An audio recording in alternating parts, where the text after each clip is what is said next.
The transport ship docked at a station with a groan of old metal and a hiss of escaping gas.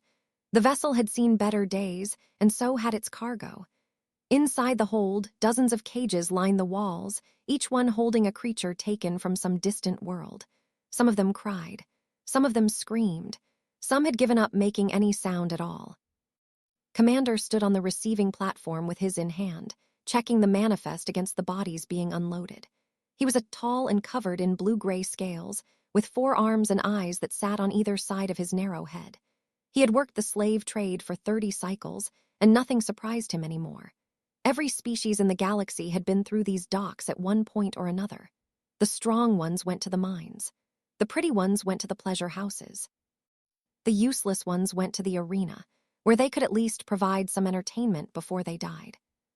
The slavers pulled the cages off the ship one by one, marked each delivery on his list. 3 workers, suitable for heavy labor. A pair of twins, likely headed for the entertainment district. A massive male who would fetch a high price from the fighting pits. Standard cargo, standard profits. Then they brought out the last cage and paused. The creature inside was small, very small. It sat hunched in the corner of the cage, arms wrapped around its knees, watching everything with a steady gaze that made uncomfortable. It had no scales, no armor plating, no natural weapons of any kind. Its skin was bare and soft, colored a pale brown that seemed fragile against the cold metal of the cage. It had fur only on the top of its head, long and dark, matted with dirt and dried blood. Checked his. The manifest listed the creature as human, female, with an additional note that read captured from debris field, Sector 7, sole survivor of crashed vessel. He had heard of humans before. Most people in the slave trade had heard stories, though few had actually seen one. They came from a small planet on the edge of explored space, and they had only recently begun to venture beyond their own system. The stories said they were weak, short-lived, and unremarkable in almost every way. They had no claws, no venom, no special abilities, just soft bodies and a strange tendency to survive things that should have killed them. Did not put much stock in stories. He waved one of his hands at the slaver captain. "What's this one's status?" The captain, a squat creature with too many eyes and not enough teeth, shrugged all 4 of his shoulders. Found her floating in wreckage near the trade lanes. Ship was torn apart, probably hit by raiders. She was in an escape pod, barely alive. Took us 3 days to get her to eat anything. He scratched at his chin with a dirty claw. She hasn't said a word since we picked her up. Might be damaged in the head. The human female watched them talk about her. She did not look damaged. She looked like she was listening very carefully to every word. Made a note on his. "What's the asking price?" "For that little thing," the captain laughed, a wet and unpleasant sound. "Make me an offer, I just want to get rid of it. Gives my crew the creeps." The bidding at the slave market that afternoon was brief and unenthusiastic. A few representatives from the mining consortiums raised their hands half-heartedly, but quickly dropped out when they got a good look at the creature's size. A brothel owner clicked his mandibles in consideration, examining the human's form with calculating eyes, but he has bid after noting the coldness in her stare. There was something unsettling about the way she looked at him, like she was measuring the distance between his eyes and planning something unpleasant. In the end, Arena Master purchased her for less than the cost of a decent meal in the capital city. Was an older, fat and wealthy from years of running the most popular gladiatorial arena on the station. He had made his fortune selling death to the masses, and he had an eye for what the crowds wanted. Lately, the audiences had grown bored with the usual fights. They had seen tear apart prisoners countless times. They had watched warriors crush opponents with their bare hands so often that it had become predictable. What they wanted was something new, something exotic. Something they had never seen die before. A human would do nicely. He explained his reasoning to his assistant as the guards hauled the human toward the gladiatorial pens. "She won't last more than a few minutes against even the weakest," said, waddling along behind the procession with his hands clasped behind his back. "But the crowds will love it. A strange new creature from some distant world facing off against a proper predator. The betting alone will be worth the purchase price." His assistant, a nervous young with pale scales, nodded along. "And if she survives longer than expected?" laughed. "Look at her. No claws, no fangs, no armor. Her arms are thin as branches that will open her up like a ripe fruit." He shook his head. "Some species are simply not built for survival. The galaxy weeds them out eventually." The human said nothing as they dragged her through the corridors. She seemed to have given up struggling, which the guards took as a sign of submission. In truth, she was using the time to study her surroundings. Her strange eyes, both of them placed on the front of her face, tracked guard rotations and noted weapon placements. She counted the number of steps between corridor intersections. She measured the width of doorways with her gaze. She listened to the conversations around her, picking up words and phrases in the alien language, filing them away for later use. When they reached the holding cells beneath the arena, the guards opened a heavy metal door and shoved her inside. The room was small and bare, with a hard floor and walls made of dark stone. A thin slot in one wall let in a sliver of light from the corridor outside. In the corner sat a bucket for waste and a pile of dirty fabric that might once have been a blanket. The human stumbled when they pushed her, but she caught herself before she fell. She turned to face the guards, and for a moment she simply looked at them. There was no fear in her expression, no anger either, just a calm, steady attention that made the guards exchange uneasy glances. "What's wrong with it?" one of them asked. "Who knows? Who cares?" said another. "It'll be dead by tomorrow anyway." They sealed the door and left her in darkness. For a long time, the human sat perfectly still. She controlled her breathing, slowing her heart rate, conserving her energy. She had been trained to handle situations like this. Not this exact situation, of course. No training scenario had ever involved being captured by aliens and sold as gladiatorial entertainment. But the core principles were the same. Stay calm, observe everything, gather information, wait for an opportunity. She thought about the ship, about the mission that had brought her to this sector of space. The details were classified, known only to a handful of people back on Earth. She had been alone on that vessel for a reason. A single operative, traveling under false credentials, carrying information that could not fall into the wrong hands. When the raiders had attacked, she had managed to destroy the sensitive files before abandoning ship. That part of the mission was complete. Whatever happened next was just survival. After an hour of stillness, she began to move. She stood up and stretched her muscles, working out the stiffness from days of confinement. Then she dropped to the floor and began a series of exercises. Push-ups first, then sit-ups, then squats. The movements were simple and repetitive, but they served a purpose. She needed to know how much strength she had left, how much damage her body had taken during the capture and transport. She needed to be ready. A guard passed by the slot in the door and paused when he heard the sounds from inside. He pressed his face to the opening, trying to see what the human was doing. In the dim light, he could barely make out her shape, rising and falling, over and over again. "What's it doing?" he called back to his partner. The other guard lumbered over and peered through the slot. They watched the human for a moment, her breath coming in steady rhythm, her movements precise and controlled. "Probably some kind of religious ritual," the second guard said. "Some species do strange things when they know they're going to die." "Should we stop it?" "Why bother? Let it pray to whatever gods it has. They won't save it tomorrow." The guards moved on, their footsteps echoing down the corridor until they faded into silence. The human continued her exercises. She was not praying, she was preparing. In the cells around her, other prisoners waited for their own deaths. Some of them screamed and begged. Some of them wept quietly. Some had retreated so far into themselves that they no longer responded to anything at all.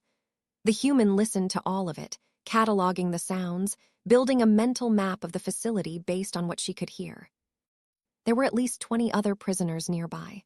She could hear guards making rounds every 30 minutes. The arena was somewhere above them, based on the vibrations that shook the walls when the crowds cheered. The fights happened during the day, when the audience was at its largest. That meant she had maybe 8 hours until they came for her. She did not waste them. She did push-ups until her arms burned. She did squats until her legs shook. She practiced kicks against the walls of her cell, pulling them at the last moment to avoid injury but drilling the movements into her muscle memory. She stretched every joint and tested every muscle, identifying which parts of her body were damaged and which were still functional. When she finally stopped to rest, she sat with her back against the wall and closed her eyes. She did not sleep, she thought. The creatures who ran this place saw her as weak. That was good. They had put her in magnetic cuffs designed for beings 3 times her size, which meant the cuffs did not fit properly. That was good too.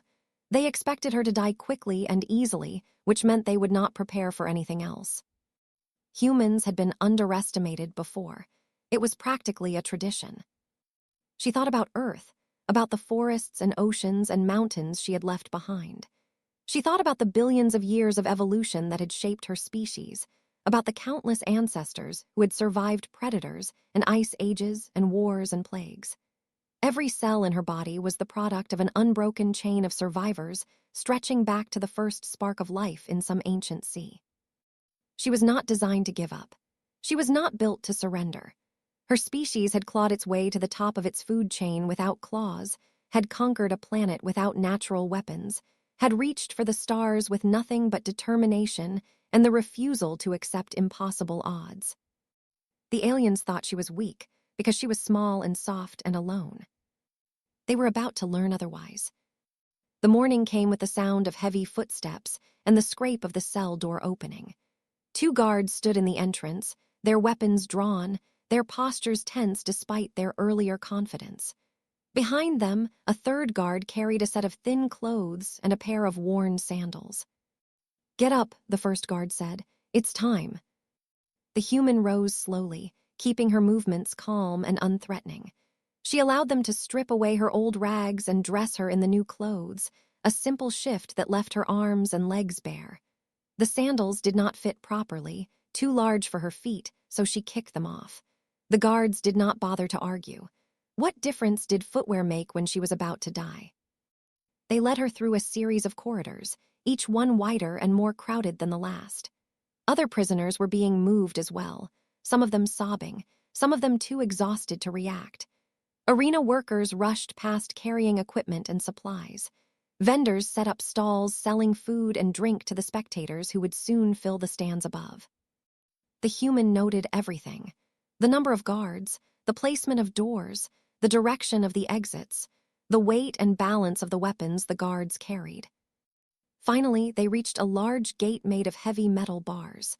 Beyond it, she could see sand and sunlight and the curved walls of an arena rising up to meet a pale sky. The roar of the crowd was already building, a hungry sound that vibrated in her chest. "Any last prayers?" one of the guards asked, smirking. The human looked at him with those strange, forward-facing eyes. In another life, in another place, a scientist could have explained to the guard what those eyes meant. Predators had eyes on the front of their heads, designed for tracking prey. Prey animals had eyes on the sides, designed for watching for danger. By that measure, the human was not built like a victim at all. But the guard did not know this. He saw only a small, soft creature about to walk into certain death. He did not notice the way her weight had shifted to the balls of her feet. He did not see her hands flexing slightly, fingers loosening, wrists rolling. She did not answer his question. The gate opened, and she walked out into the arena. The crowd erupted when they saw her. Thousands of aliens packed the stands, creatures of dozens of species, all of them screaming for blood. They had never seen a human before. They pointed and laughed at her small frame, at her bare feet, at the thin shift that covered her body. Some of them threw food. Others made crude gestures that needed no translation. The human ignored all of it. She walked to the center of the arena and stood perfectly still, letting the sand settle around her feet. She breathed deeply, filling her lungs with air, oxygenating her blood. She let her heart rate climb just enough to sharpen her senses, then steadied it again. The gate on the opposite side of the arena began to rise. She watched it with calm attention, tracking the movement of the metal, calculating the size of the opening. Whatever came through that gate, she would be ready for it. The crowd fell silent in anticipation. Then the stepped out into the light, and the human got her first look at what she was expected to fight. It was massive, nearly 3 times her height, covered in dark scales that gleamed like wet stone. It had 4 arms, each one ending in curved talons longer than her fingers. Its mouth was filled with teeth designed for tearing flesh. Its eyes were yellow and slitted, fixed on her with the hungry focus of a born predator. The laughed when it saw her. The sound was wet and gurgling, like stones grinding together underwater. "They send me a snack," it said, loud enough for the crowd to hear. They roared in approval. The human said nothing. She simply settled into her stance, knees slightly bent, weight balanced, hands open and relaxed at her sides. The stopped laughing. Something about her posture bothered it, though it could not say what. For a moment, just a moment, uncertainty flickered across its face. Then it charged. The crowd held its breath. And by the end of the first hour, 8 opponents would lie dead on the sand, and the guards would refuse to enter the arena. But that was still to come. For now, there was only the human and the space between them closing fast. She did not run. She did not freeze. She moved. That was fast. Its 4 legs drove it forward with explosive power, closing the distance between them in seconds. Its arms were already swinging, claws extended, ready to tear her apart on the first pass.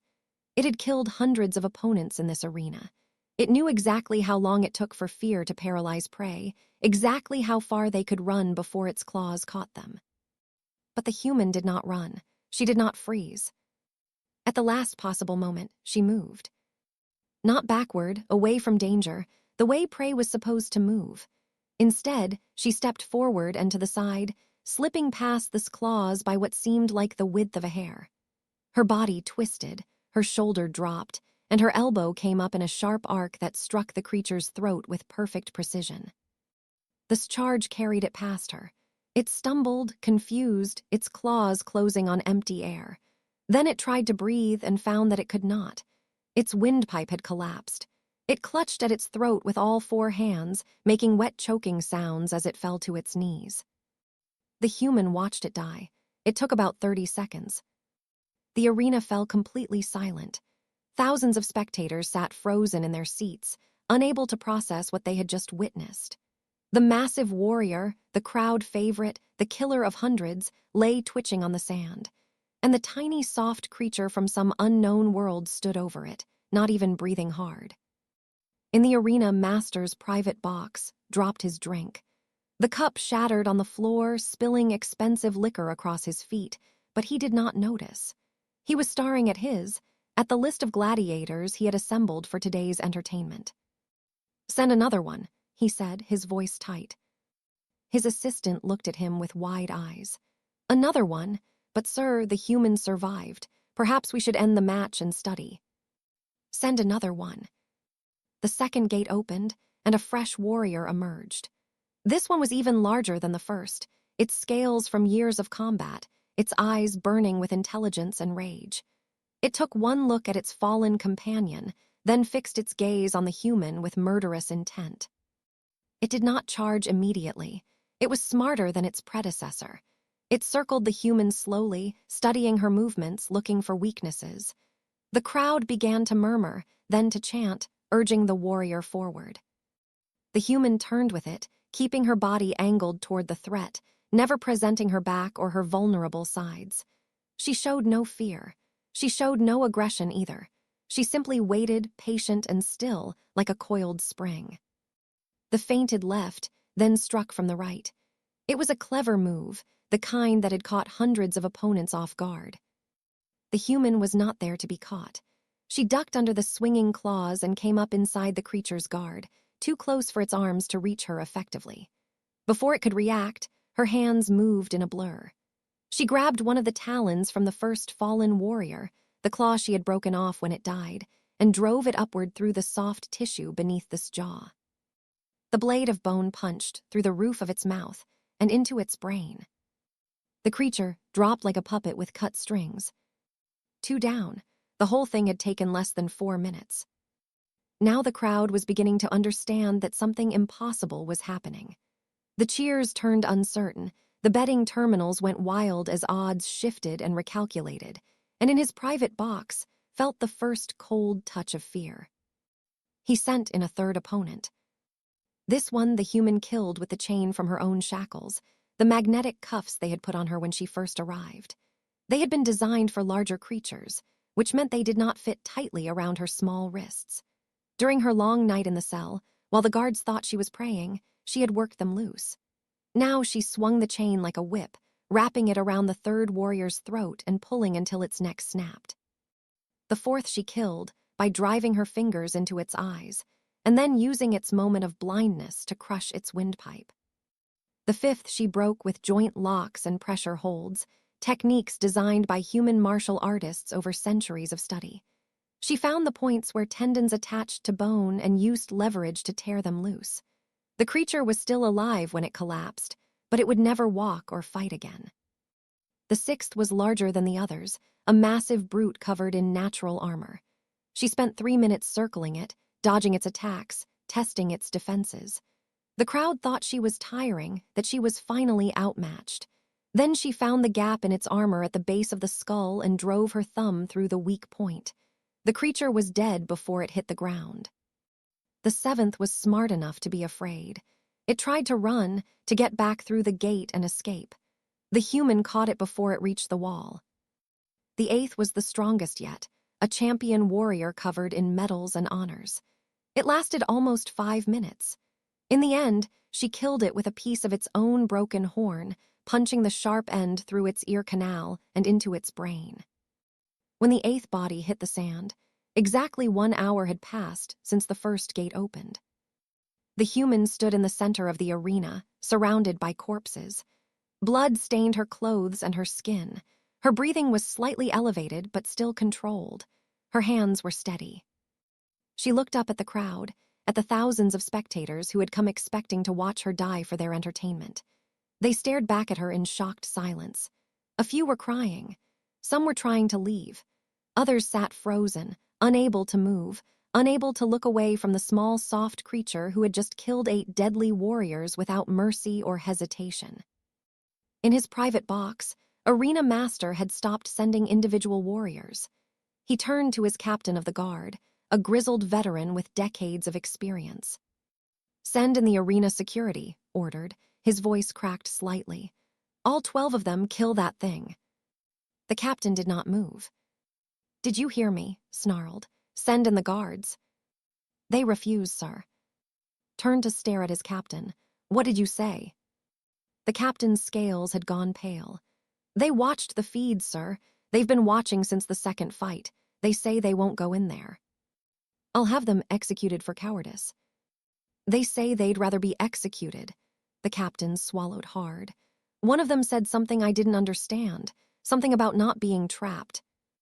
"Trapped? What does that mean?" The captain shook his head. "He said she's not trapped in there with them. He said they'd be trapped in there with her." Opened his mouth to respond, but no words came out. He looked back at the arena floor, at the small human female standing calmly among the bodies of his best gladiators.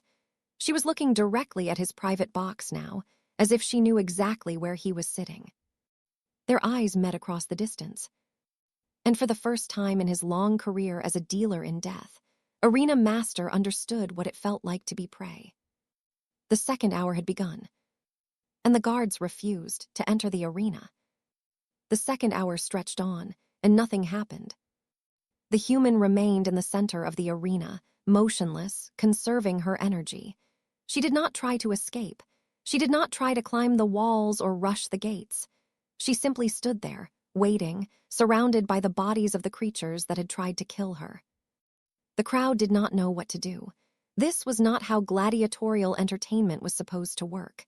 The spectators had come to watch death, and they had gotten more than they bargained for. Now they sat in uncomfortable silence, afraid to cheer, afraid to jeer, afraid to do anything that might draw the attention of the creature on the sand below. Some of them left. More stayed, unable to tear themselves away from the spectacle. In his private box, paced back and forth, his 4 arms waving in agitation. His gladiator roster was decimated. His guards were refusing orders. And the small, soft human who should have died in the first 30 seconds was now the most dangerous thing in the entire arena. He needed to think. He needed a plan. He needed to survive. because had not become wealthy by being stupid. He knew exactly what kind of message was being sent. 8 dead warriors. 12 guards who would rather face execution than enter the arena. An arena full of witnesses who would spread this story across the entire sector within hours. His reputation was being destroyed in real time. And the human knew it. That was the worst part. She could have tried to escape at any point during the chaos. She could have used the confusion to slip away. Instead, she stood there in plain sight, letting the whole galaxy watch as she made a mockery of everything he had built. She was not just fighting for her life. She was sending a message. Stopped packing. His eyes narrowed as a new thought occurred to him. Perhaps this situation could still be salvaged. Perhaps there was a way to turn this disaster into an opportunity. If he could negotiate with the human, contain the damage, spin the story in his favor. He straightened his robes and walked to the edge of his private box. "Human," he called down. His voice echoed across the suddenly quiet arena. "Can you understand me?" The human looked up at him. For a long moment, she said nothing. Then she spoke, and her voice was clear despite its hoarseness, carrying across the sand to reach his ears. "I understand you." The crowd gasped. They had not expected the creature to speak. Licked his lips nervously. "It seems we have a situation here. You've proven yourself a capable fighter, more capable than I expected. Perhaps we can come to an arrangement." "What kind of arrangement?" "You could work for me. A gladiator of your skills could become famous across the sector. Wealth, power, freedom to move about the station, everything you could want." The human tilted her head slightly, considering his offer. Then she smiled, and it was not a pleasant expression. "No," she said. Felt his heart sink. "Then what do you want? Name your price, anything within reason." "I want a ship," the human said. "Fuel, star charts back to human space." She paused. "And I want the other slaves released." "The slaves," laughed, though there was no humor in it. "Impossible. The slaves are property of—" I wasn't finished. Something in her tone made him stop talking. "I also want you," she continued, "to walk down here, into the arena with me." The crowd erupted. They had sat in silence for too long, overwhelmed by what they had witnessed, and now they finally had something to react to. They screamed and stamped and chanted, demanding blood, demanding entertainment, demanding to see the arena master himself face the creature that had destroyed his champions. Scales went white. "You're insane. Why would I do that?" "Because if you don't," the human said, "I'll find a way out of here eventually. And then I'll find you. And every single being in this sector will know that the great arena master was too frightened to face one small, soft, clawless human." The silence that followed was absolute. Stared down at the human.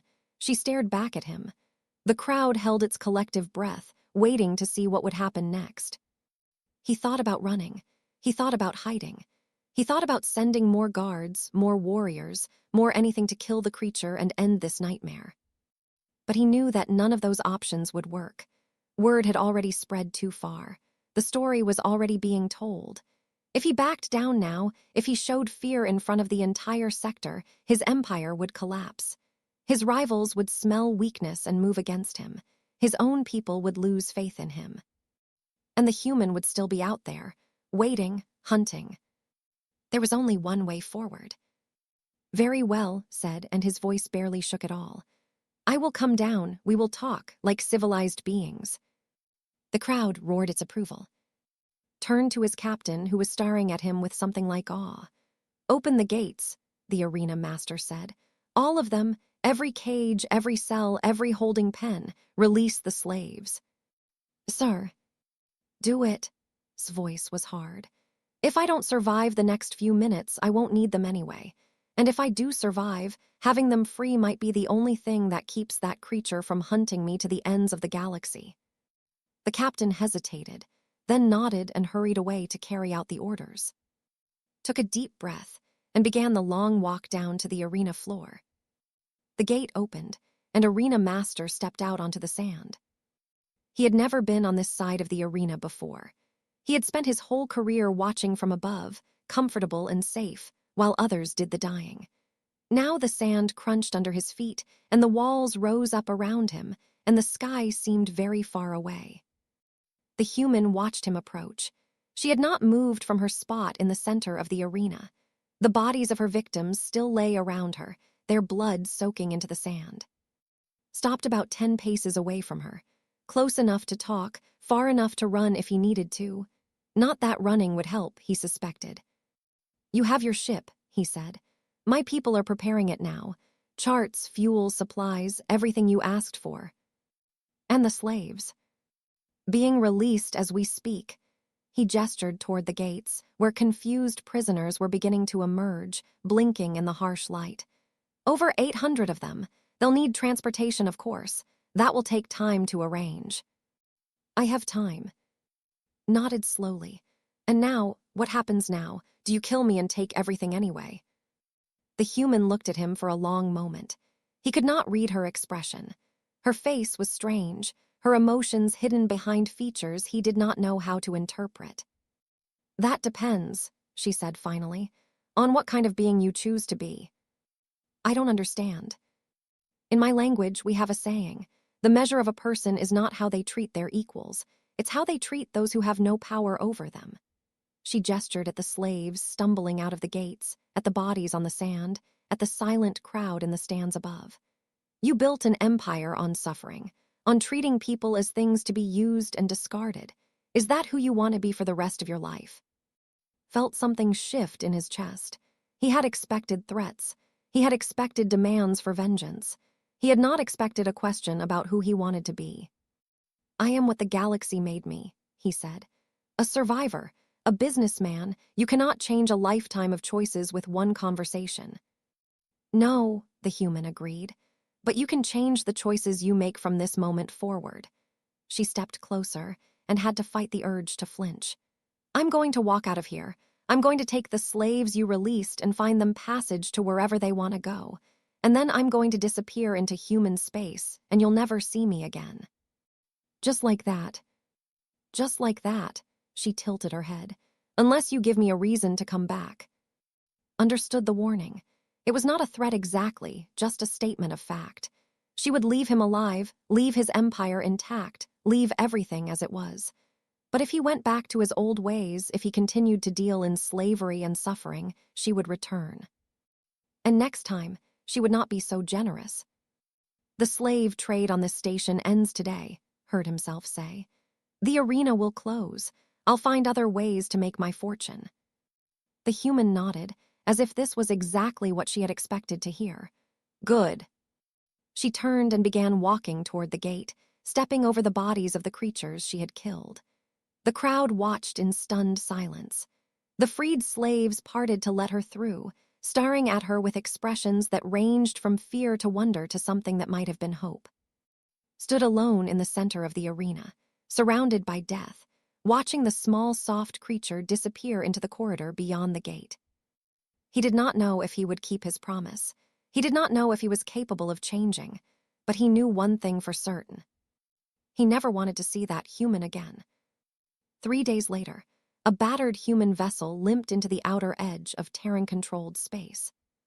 A naval patrol intercepted it almost immediately. The ship was broadcasting emergency frequencies in over a dozen languages, calling for assistance, calling for refugee processing, calling for anyone who could help.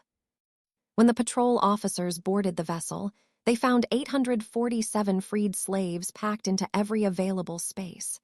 The aliens were confused and frightened, but they were alive. They had been given food and water, treated for their injuries, and promised safe passage to wherever they wanted to go. In the ship's cockpit, the patrol officers found a single human woman. She was sitting in the pilot's chair, her hands resting on the controls, her eyes closed. She looked exhausted, beaten down, pushed past the limits of ordinary endurance. But when the officers approached, she opened her eyes and smiled. "I'm Captain Sarah," she said. "United Earth Marine Corps, Intelligence Division. I need a secure communications line to my commanding officer. And these people need medical attention and processing for refugee status." The patrol officers stared at her. They had expected to find desperate survivors, not a military intelligence officer who spoke with the calm assurance of someone who had just completed a difficult mission. "Ma'am," one of them said slowly, "what exactly happened out there?" Captain looked at him for a long moment. Then she shook her head. "That's classified," she said, "but I will tell you one thing." "What's that?" "They thought we were weak." She smiled again, and there was something fierce in her expression, something ancient and proud. "They all think we're weak at first." The patrol officer did not know what to say to that. So he simply nodded and began the process of helping the refugees, of calling in support ships, of doing all the small necessary things that needed to be done. Captain sat back in her chair and closed her eyes again. In the years that followed, strange things began happening in space. Slave markets experienced mysterious raids. Transport ships carrying prisoners vanished without a trace. Guards were found dead in ways that explanation. Slaver operations that had flourished for generations suddenly collapsed, their leaders arrested or killed or simply disappeared. The authorities investigated, of course. They searched for patterns, for clues, for any sign of who was responsible. But they found nothing. Just shadows and rumors and the occasional whispered story about a small, soft creature with predator's eyes. Arena Master kept his promise. He closed the arena and turned the building into a refuge center for former slaves. He used his wealth to help people instead of hurting them. When asked why he changed, he would only say that he had met someone who reminded him that there were worse things than losing money. He never spoke about what happened in the arena. He never told anyone about the human who had killed 8 of his best warriors and then let him live. Some things were too dangerous to discuss, even in private. But sometimes, late at night, he would dream about those strange forward-facing eyes, and he would wake up grateful that he had made the right choice. On Earth, Captain Sarah was quietly promoted and assigned to a new classified project. The details were never made public, but rumors spread through the intelligence community about a new program, a new approach to dealing with alien civilizations that did not respect human life. The program had no official name, but the people who knew about it sometimes called it persistence, because that was what humans did best. They survived, they endured, they persisted. And when the galaxy underestimated them, when alien species looked at their soft skin and small bodies and lack of natural weapons, when they assumed that humans were weak and helpless and easy to break, humans proved them wrong. Every single time. That was the lesson of the arena. That was the truth that Captain had demonstrated with blood and bone and the relentless determination of her species. Humans were not prey. They had never been prey. And anyone who made the mistake of treating them as such would learn that lesson the hard way. Just like the 8 warriors in the arena. Just like the guards who refused to enter. Just like Arena Master, who still woke up some nights in a cold sweat, remembering the moment when a small, soft human had looked at him and asked what kind of being he wanted to be. The galaxy was vast and dangerous and full of predators. But humans had been dealing with predators for millions of years. And they had never lost, is AI and can make mistakes. Please double-check responses.